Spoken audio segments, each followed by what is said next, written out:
কে এই Ayatollah Khamenei?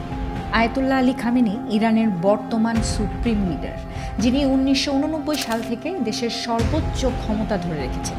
তিনি ইরানের রাজনৈতিক, বিচারিক, সামরিক ও নিরাপত্তা নীতির ওপর ব্যাপক নিয়ন্ত্রণ রাখেন এবং দেশের সিদ্ধান্তগুলোতে কেন্দ্রীয় ভূমিকা পালন করেন।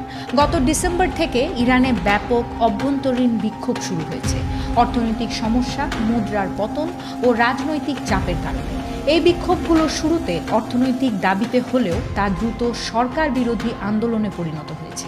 সরকারি ঘোষণা ও স্বাধীন হিসেব অনুযায়ী বিক্ষোভে হাজারেরও বেশি মানুষ নিহত হয়েছে। বিভিন্ন উৎসে আনুমানিক 4,000 থেকে 5,000 পর্যন্ত মানুষ মারা যাওয়ার দাবি করা হয়েছে, যদিও কিছু সংগঠন আরও উচ্চ সংখ্যা উল্লেখ করেছে। এই পরিস্থিতিতে খামেনি ও ইরানি নেতৃত্ব স্থিতি ও নিরাপত্তা ফেরত আনার কথা বললেও আন্তর্জাতিক উদ্বেগ ও মানবাধিকার সমালোচনা বেড়েছে এবং ইরানের পরিস্থিতি বিশ্ব অর্থনীতি ও রাজনীতিতেও প্রবলভাবে গুরুত্ব পেয়েছে।